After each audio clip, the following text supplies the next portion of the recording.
All right, Shalom.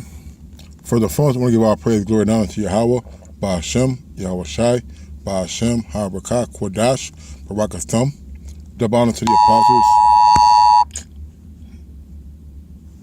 Blowed up. Double honor to the apostles and the great millstone, and to all the actors across the globe, preaching the word of truth and sincerity. I want to say Shalom. This is our Dianawa from the great millstone campus, Chicago, with another lesson. Now, I'm at work. I've had a lot of ups and downs at this job, at this particular job. I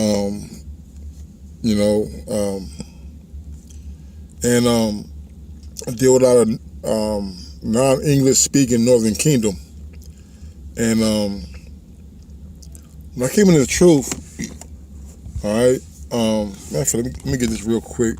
I want to get this real quick because it's real pertinent to the lesson.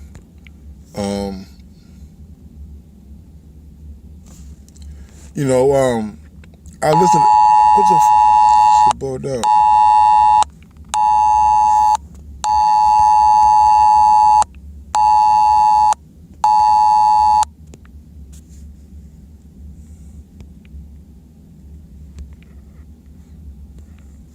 All right, I'm hold on, whatever.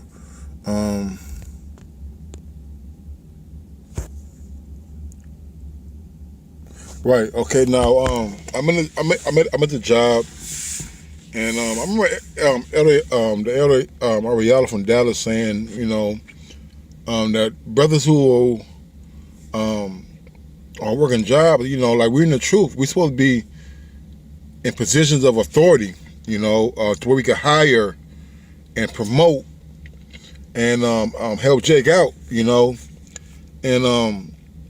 always, when I was in, before this job, I've always been, and also other brothers, I've always been the one to help brother get jobs, hey, my job is hiring, go try over here, my people in charge of this or in charge of that, and I always try to encourage Jake to get a job, so we could be in better positions to hire our people, hire brothers, all right, to help out, our nation as a whole. And the Lord has finally put me in a situation where I have very, very, very, very, very little say so of the hiring, but I can recommend, and sometimes they do it. Sometimes the bosses do, sometimes they don't. But the point being, they always listen to me, at least to what I got to say, and they take heed to it, But being the truth, I said, as coming into the truth, there's certain guidelines that the Lord has put in place for Jake, who are in those positions, by how to treat their underlings, so to speak. And how about you? Shai has blessed me to this point, and for Wada Abba, I don't have to work hard. I don't have to do very much work. I'm in charge. I'm in charge of a few people, but they're all Northern Kingdom. Appearing to be Northern Kingdom. And one thing I've learned about working with Northern Kingdom is that they work hard, but they don't know how to supplant.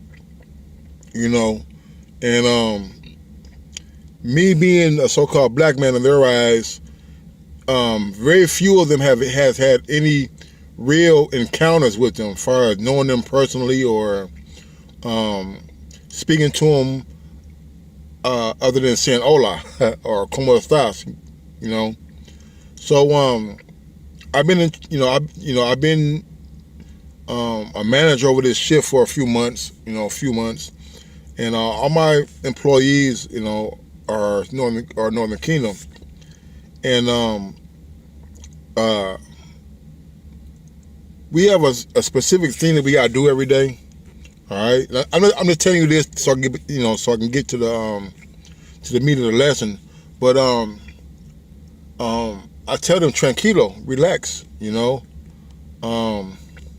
Tortuga, go slow. Tortuga, slow. I tell them to go slow because I'm not an Edomite. All right, I'm not one of these other nations who they're used to working for, even their own kind, who want to crack the whip. They want to crack the whip, work harder, work faster, do this, do that. You know, I've never been one of the ones to do that. You know, I know how it feels to be put up under a yoke. You know, put up under a quota. You know, and I always said if I ever got in a spot, position to lead or to guide or to run a shift, I would never do that. Even to this day, I would never do it. We get our work done. We get our work done very, very efficiently. All right, we've gotten praise and accolades from all throughout the facility. Okay, but the point being that these Northern Kingdom, they don't understand what it means to have a man of the Lord, and the Lord willing, I am to be in a position to rule. All right, and this is a small scale, but they expect me to be a certain way. First, they look at me as being a nigger. All right, but when they talk to me and they talk to the other brother, they talk to my other brother, who was working here, and they know that we're not ordinary niggas off the TV, off of rap magazines, and we're not black culture, okay? So I'm not gonna treat them according to black culture. You see, because the scriptures are my frontlets, they're my guide, all right? So the scriptures teach us about how to rule, how to run over our people, all right? This is Leviticus 24.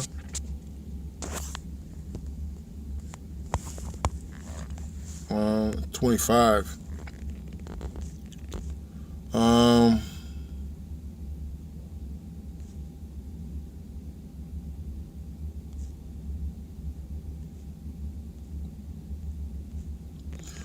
right. Leviticus 25:39. And thy brother that dwelleth by thee, brother or woman, and thy brother that dwelleth by thee be waxen poor, and be sold unto thee, thou shalt not compel him to serve as a bondservant, but as a hired servant, and as a sojourner he shall be with thee, and he shall serve thee unto the year of Jubilee. And then shall he depart from thee, both he and his children with him, and he shall return into his own family, and into the possession of his father shall he return. For they are my servants, which I brought forth out of the land of Egypt. They should not be sold as bondmen. Thou shalt not rule over them with rigor, but thou shalt fear thy power. All right, now I equate this to today, where our people are poor, man. All right, so they come to these jobs being so-called illegal, according to Esau's terminology. All right, they have no papers, so they come in here and they're quick to just work. They don't want to get involved in any chismo, which means gossip. They don't want to be involved in anything that can possibly get them deported, so to speak, man. All right, and you could tell they've come from restaurants and landscaping, and basically all their jobs have been servitude, cleaning and cleaning and things of that sort, hotels and ballparks. All right. So when they come here, I treat them. Hey, look, man. Do what you gotta do. I'm not gonna do no more. I tell them I'm not gonna put no more labor on you. No, I ain't putting no more yokes on you. All right. We get extra long breaks. We take it real easy on this shift, man. But the point being that I know I'm not supposed to rule over them with rigor. I'm not going to rule over them with rigor. And in doing that, I have gotten to love the favor of the employee, so to speak, man. All right. And this is all going to the point where I want to make, because it touched me today. All right. Now we have some Colombians, right? Very attractive. Okay. Very fit, so to speak. We'll say that. All right. And we're on break, and one of the Colombians had called me over, and she was on a FaceTime with her husband. Her husband is a colonel in the Colombian army, and the first words he said to me was, "Thank you for taking care of my wife." Now, his wife is a very good worker. Okay, she's a very good worker. I'll put it at that. But she had been contacting her husband over the last 4 or 5 weeks maybe, and telling them whatever she told him, she spoke highly of her situation at work. Okay, and he was very, very, you could see it, he was very genuine in how he spoke to me. And I just want to say, Akim, hey, we don't gotta treat people with we don't have to be indignant with people, man. We don't have to use our authority, okay, over our people as a taskmaster, as a slave master, man. Whether they women, a male or female, man. Okay? Because in the end, they are still our people. A 2/3 who works up under you, you don't gotta be a nigga to him just because he a fucking nigga, man. He's still Jake. Alright? Because the point being is that there's something different about men of the Lord. They're gonna act a certain way. And don't get me wrong, okay, Big Ock owes brothers in the camp money. I understand, I do. Alright? Okay, so my name may not be, so-called